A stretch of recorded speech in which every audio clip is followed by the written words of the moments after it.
श्रीमद् भगवद गीता के अध्ययन और श्रवण की तो बात ही क्या है।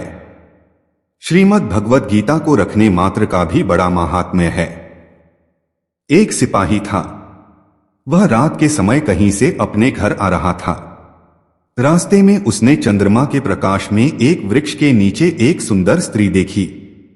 उसने उस स्त्री से बातचीत की तो उस स्त्री ने कहा, मैं आ जाऊं क्या? सिपाही ने कहा, हाँ आ जा। सिपाही के ऐसा कहने पर वह स्त्री, जो वास्तव में चुड़ैल थी, उसके पीछे आ गई। अब वह रोज रात में उस सिपाही के पास आती, उसके साथ सोती, उसके संग करती और सवेरे चली जाती। इस तरह वह उस सिपाही का शोषण करने लगी, अर्थात उसका खून चूसकर उसकी शक्ति क्षीण करने लगी। एक बार रात में वे दोनों लेट गए, पर बत्ती जलती रह गई तो सिपाही ने उससे कहा कि तू बत्ती बंद कर दे। उसने लेटे लेटे ही अपना हाथ लंबा करके बत्ती बंद कर दी। अब सिपाही को पता लगा कि यह कोई सामान्य स्त्री नहीं है, यह तो चुड़ैल है। वह बहुत घबरा गया। चुड़ैल ने उसको धमकी दी कि अगर तू किसी को मेरे बारे में बताएगा तो मैं तेरे को मार डालूंगी। इस तरह वह रोज रात में आती और सवेरे चली जाती। सिपाही का शरीर दिन प्रतिदिन सूखता जा रहा था।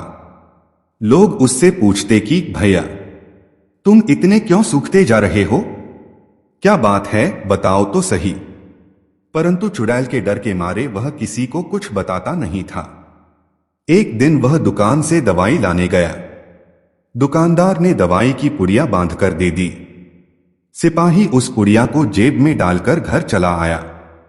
रात के समय जब वह चुड़ैल आई, तब वह दूर से ही खड़े खड़े बोली कि तेरी जेब में जो पुड़िया है उसको निकालकर फेंक दे। सिपाही को विश्वास हो गया कि इस पुड़िया में जरूर कुछ करामात है, तभी तो आज यह चुड़ैल मेरे पास नहीं आ रही है। सिपाही ने उससे कहा कि मैं पुड़िया नहीं फेंकूंगा। चुड़ैल ने बहुत कहा, पर सिपाही ने उसकी बात नहीं मानी। जब चुड़ैल का उस पर वश नहीं चला, तब वह चली गई।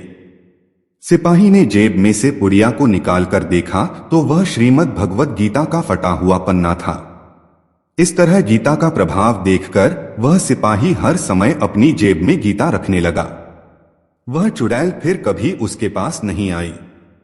मित्रों, कहानी अगर अच्छी लगी तो लाइक, कमेंट और सब्सक्राइब जरूर करें। राधे राधे।